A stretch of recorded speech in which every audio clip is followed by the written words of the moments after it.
दोस्तों अगर आपका 6 से 7 हज़ार का बजट है और भाई इस बजट में बेस्ट स्मार्टफोन लेने का सोच रहे हो अपने लिए सिर्फ नॉर्मल यूज़ के लिए, तो भाई आज का ये वीडियो ना आप लोगों के लिए काफ़ी ज़्यादा हेल्पफुल होने वाली है। बिकॉज आज की इस वीडियो में हम डिस्कस करने वाले हैं पोको C71 के बारे में, जो Xiaomi ने नया फ़ोन लॉन्च किया है जो काफ़ी क्रेजी प्राइसिंग पर आपको देखने को मिलेगा। और भाई प्राइसिंग के साथ साथ ना इस फ़ोन के स्पेसिफिकेशंस के बारे में भी हम बात करने वाले हैं, तो वीडियो को ना बिना स्किप किए पूरा एंड तक जरूर देखना। तो चलिए फटाफट इस कमाल की वीडियो को हम बिना टाइम वेस्ट किए शुरू करते हैं। ओके, तो चलो सबसे पहले हम बात कर लेते हैं इस पोको C71 के प्राइसिंग के बारे में। और इस फोन का जो प्राइसिंग होने वाली है ना, ये आपको देखने को मिलेगा 6,500 रुपये का, यानी कि 6,499 रुपये का आपको देखने को मिलेगा बेस वेरिएंट, और 464 का आपको बेस वेरिएंट देखने को मिलेगा। और इसका ऊपर वाला वेरिएंट आपको देखने को मिलेगा 6/128 GB का, जिसका प्राइसिंग 7,500 रुपये का देखने को मिलेगा। और प्राइसिंग के हिसाब से अगर हम बात करें इस फोन के बैक लुक एंड डिज़ाइन के बारे में, तो सीरियसली इस फोन का जो बैक लुक एंड डिज़ाइन है ना, पर्सनली मुझे काफ़ी सही लगा और यूनिक भी। बिकॉज आपको ना पीछे में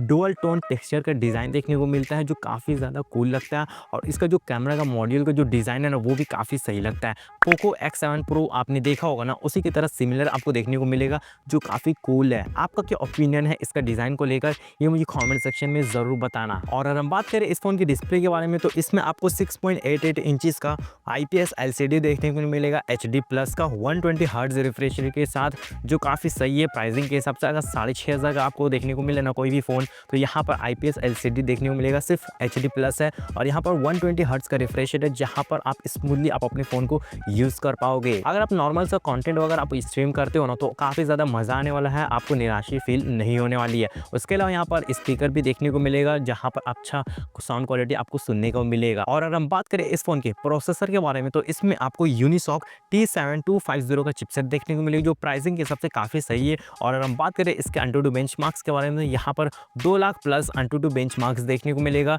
जो काफ़ी सही है प्राइसिंग के हिसाब से। नंबर्स भी काफ़ी सही है, आप नॉर्मली आप इसे यूज़ कर पाओगे, ज़्यादा हैंग वगैरह भी देखने को नहीं मिलेगा। इसके अलावा यहाँ पर गेमिंग आप ज़्यादा हाई लेवल वाले नहीं कर पाओगे, बिकॉज ये सिर्फ और सिर्फ एक बजट फ़ोन है, बजट सेगमेंट के हिसाब से, जो नॉर्मल यूज़ के लिए आपको गेमिंग के लिए यहाँ पर कोई भी देखने को नहीं मिलेगा। अगर आप गेमिंग करते हुए ना PUBG वगैरह, तो ज़्यादा से ज़्यादा आपको 30 से 40 FPS ही देखने को मिलेगा, ना 60 FPS यहाँ पर देखने को मिलेगा, ना 90 FPS का, तो यहाँ पर उम्मीद भी मत करना। तो अगर आप नॉर्मल यूज़ के लिए ले रहे हो ना, तो ये काफ़ी सही है। अगर गेमिंग के लिए ले रहे हो ना, तो इसके अलावा और भी बहुत सारे फ़ोन्स आपको देखने को मिलेंगे। और भाई ये phone out of the box Android 15 पर बेस्ड है, जहाँ पर आपको 2 साल के मेजर अपडेट्स और 3 साल के सिक्योरिटी अपडेट्स भी ये प्रोवाइड करेगा, जो काफ़ी सही है। अगर एंड्रॉइड 15 आपको मिल रहा है, 16 और 17 आपको देखने को मिलेगा, ठीक है। और 3 साल के यहाँ पर सिक्योरिटी अपडेट भी प्रोवाइड करेगा, यानी कि 3 साल 4 साल तक आप ऐसे आराम से यूज़ कर पाओगे फ़ोन को। और भाई अगर हम बात करें बैटरी डिपार्टमेंट के बारे में, तो इसमें आपको 5200 mAh की बैटरी देखने को मिलती है, बड़ी सी, जहाँ पर आपका आराम से दिन भर आप इसे यूज़ कर पाओगे। इसके अलावा यहाँ पर 15 वाट का चार्जिंग सपोर्ट देखने को मिलेगा, नॉर्मली आप चार्ज भी कर पाओगे। और अगर हम बात करें इस फोन के कैमरा डिपार्टमेंट के बारे में, तो पीछे में आपको डुअल कैमरा का सेटअप देखने को मिलेगा, 32 मेगापिक्सल का और 2 मेगापिक्सल का डेप्थ सेंसर,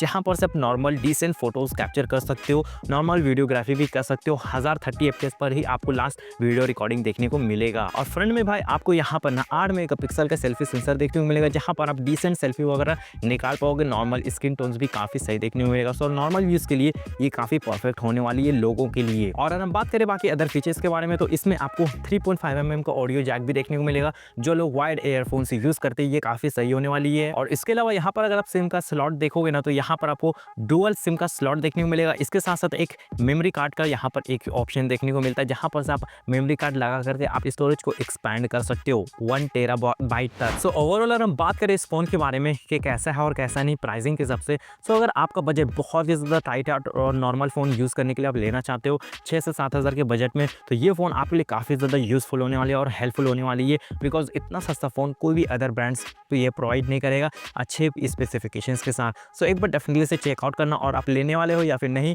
या आपको कैसा लगा ये मुझे कमेंट सेक्शन में ज़रूर बताना। और भाई अगर वीडियो ज़रा भी हेल्पफुल हुई, वीडियो ज़रा भी पसंद आई है ना, तो प्लीज़ वीडियो को एक लाइक ज़रूर कर देना। और लाइक करने के साथ साथ चैनल पर नहीं हो तो क्या कर यार, फटाफट चैनल को सब्सक्राइब कर लो और बेल आइकन को प्रेस करके ऑल पे सेट कर लेना ऐसे इन्फॉर्मेटिव वीडियोस के लिए। तो चलिए फिलहाल के लिए इस वीडियो को हम यहाँ पर एंड करते हैं। Thank you so much video को अंत तक देखने के लिए।